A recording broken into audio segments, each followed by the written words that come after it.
Hi, I'm Andrea Miller, and I'm a registered dietitian, nutritionist, and certified diabetes care and education specialist at community hospitals and wellness centers in Bryan, and I'd like to welcome you to Live It in a Pinch.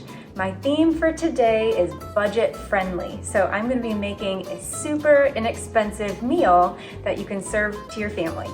One of the most common things that people tell me is that it's so expensive to eat healthy. So today, I'm going to prove to you that we can have a healthy meal that is inexpensive.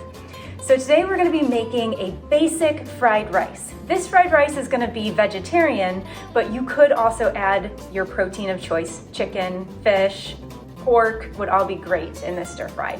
So to get started, I'm going to start chopping my onion and chop off both ends of the onion. And take off the peeling. Onions are a great vegetable to add to your diet if you're looking for budget-friendly options. They're super inexpensive and they add a great nutrition punch. I'm gonna set those aside and chop my garlic so it's ready, because once this starts cooking, it goes really fast.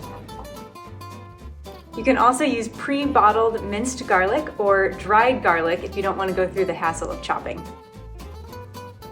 Make sure you keep chopping until it's finely diced, because you don't want a big chunk of garlic in your fried rice. I'm going to put a little bit of olive oil, about a tablespoon of olive oil, or any oil really, any cooking oil that you have, into the wok. Wait till it heats up just a second. And then I'm going to add my onions. You're just going to cook the onions for a minute or two until they start to turn translucent and they're cooked through. So you can see the onions are cooked through. They're starting to brown just ever so slightly. Now is the perfect time to add my garlic. You want to be really careful not to overcook the garlic. Just cook it until you start to smell the garlic. That's a good indication that you've cooked it long enough. Okay, now you're going to add the rest of your vegetables. I'm just adding a basic 12-ounce package of peas and carrots that are frozen. So this is super inexpensive. You can see I'm using the store brand, so that's going to save you some money as well. I'm also adding edamame. This is optional. This is going to add some plant-based protein. If you're not familiar with it or you don't have it, you can skip this if you like. You want to make sure they're shelled when you buy them, and to make it easier to add to a stir fry like this. At this time, if you want some extra protein, you can add any type of cooked protein that you like. So chicken, shrimp, and pork, again, would all go very well. But I'm choosing to not add them today.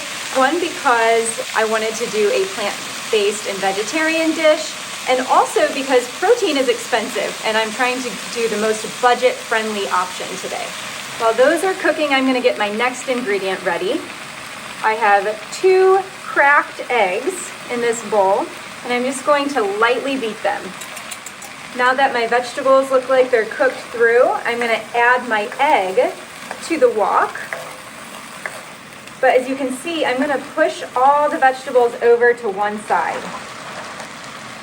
You can see they're starting to look like scrambled eggs, so this is gonna make this recipe contain a little bit more protein. Adds a little bit of protein to this recipe, in addition to our edamame. Now that they're mostly cooked through, they're still a little underdone, but I'm just gonna mix them right in to the vegetables. And you can see they've continued to cook slightly as I mix them in. This rice is already cooked. Today I'm using brown rice because it's a whole grain and a little bit more nutritious than white rice. These vegetables you can also customize, so you don't have to use peas and carrots. You can use any odds and ends of vegetables that you have left in your refrigerator. Now you add your final ingredient, which is soy sauce. You need about 3 tablespoons. I'm using reduced sodium soy sauce today. I'm just gonna kind of eyeball it. 1/4 of this recipe is less than $1 if you're using store brand ingredients. The cost would be a little bit more if you choose to add animal protein like chicken or shrimp, but it's still a very budget-friendly recipe. Without the animal protein, it's still a good source of protein. It contains about 14 grams per serving. It's also a good source of fiber, vitamin D, and iron. So as you can see, you can eat healthy on a budget. I hope you try this recipe for your family. And thank you for joining me today for Live It in a Pinch.